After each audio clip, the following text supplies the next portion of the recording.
So as we enter a year into this whole Luka Doncic and LA experience, a small portion of the mainstream sports media is beginning to wake up to the fact that a real championship aspiration with Luka Doncic being on this team is going to be harder to achieve than one would expect.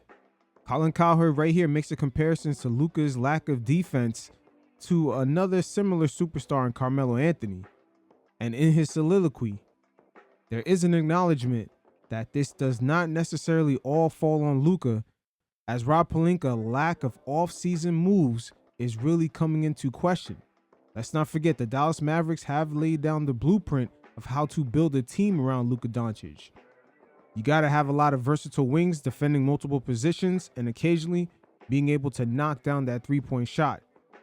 PJ Washington, Max Christie, Najee Marshall, Derrick Jones Jr. in that 2024 finals run, Klay Thompson, Quentin Grimes, etc.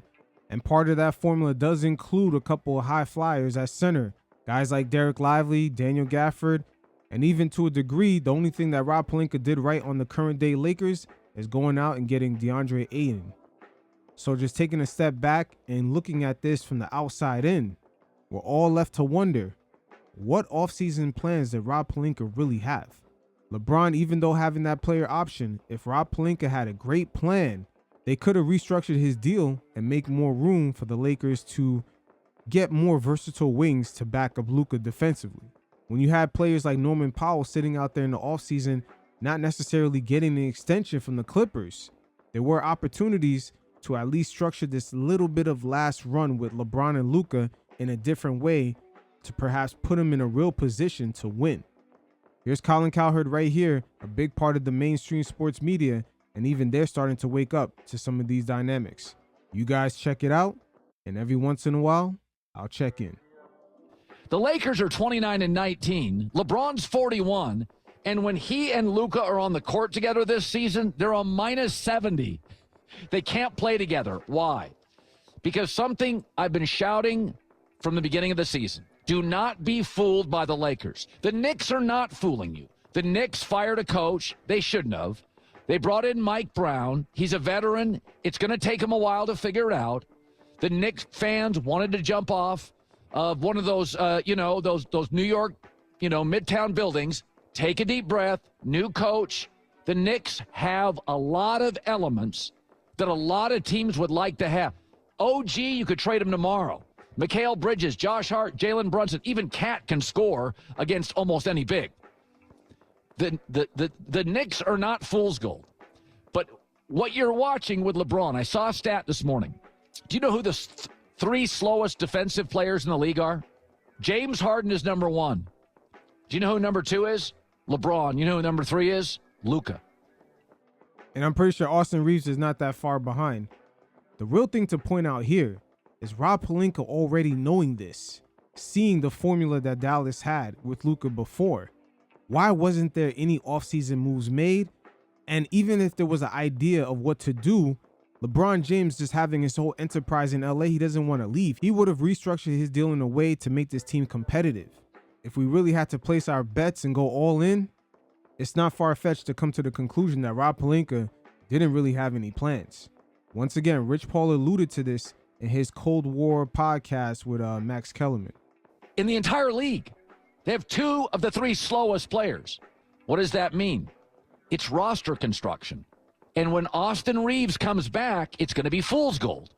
The Lakers should have watched what Dallas did with Luka. When you have a star player who's a poor defender, and Luka is, Steph Curry, you surround him with Draymond Green, Klay Thompson in his prime, Andre Iguodala, willing defenders, tough guys, bouncers at the bar, to cover for your star. Rob Pelinka and the Lakers have doubled down on Luka, just less talented. Austin Reeves, not super athletic, not a great defender. LeBron, 41, slow, can't defend. Austin Reeves is also in a contract year. It wouldn't shock me if LeBron really wanted Pelinka to flip Austin Reeves to get more versatile wings in that backcourt.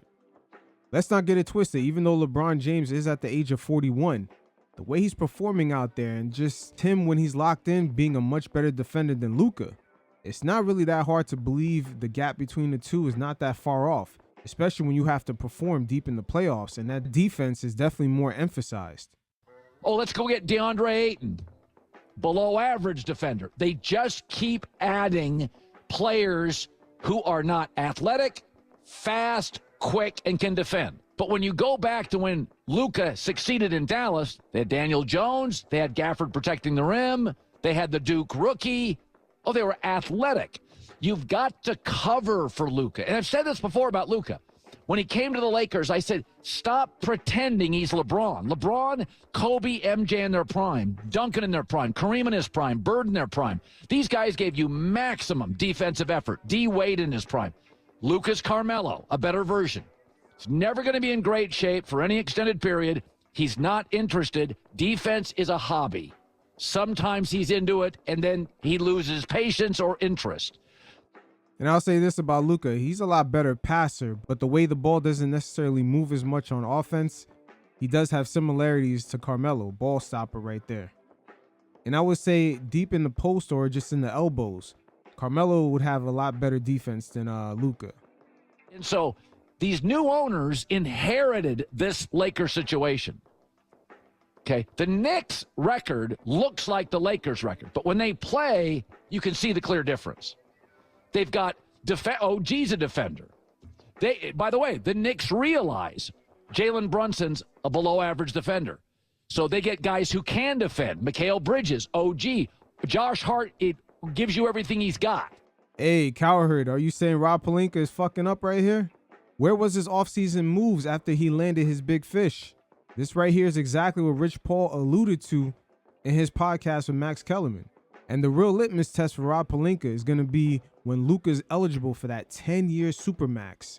The Lakers will be the first team that have to actually build a roster around a player that's making that type of money. We're talking about $80 million plus in a league where if you get into that second apron, you get punished on how you can construct these rosters going from year to year. I understand Rob Pelinka landed Luka and everyone rejoiced.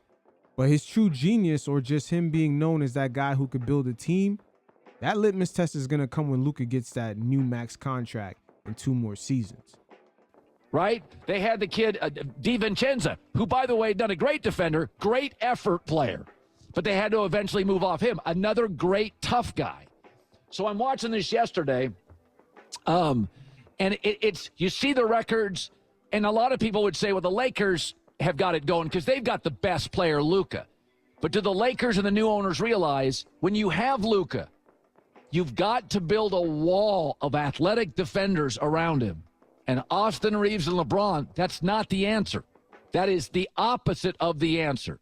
And based off of Rob Pelinka's offseason moves, just signing Marcus Smart, it's hard to pinpoint if he was aware of the mess that the current day roster, especially with Austin Reeves being part of that backcourt with LeBron and just Luka, that really setting the Lakers up to get the same kind of gentleman's sweep that they got from Anthony Edwards last year in the postseason. But we'll see.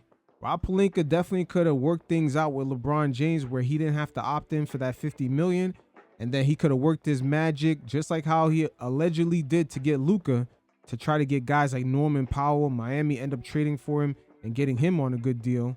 And that's Norman Powell coming off an all-star season. Options were definitely available. And Jeannie Buss just gave Rob Pelinka an extension also. The politics around that in itself is another tricky spot.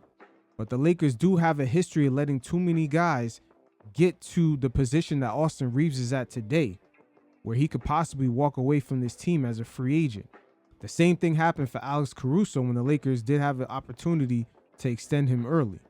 But we'll see how it plays out. There's a lot of things coming at Rob Pelinka all at once. All that praise that he got for getting Luka by just sending away Anthony Davis and 1 first-round pick is beginning to wear off. Laker fans do have the expectation of just being in the mix and competing for championships. That is the gold standard that Dr. Buss has set for that franchise. For Rob Pelinka, maximizing Luka's prime years in LA, it's going to be proven to be a much more difficult task than expected.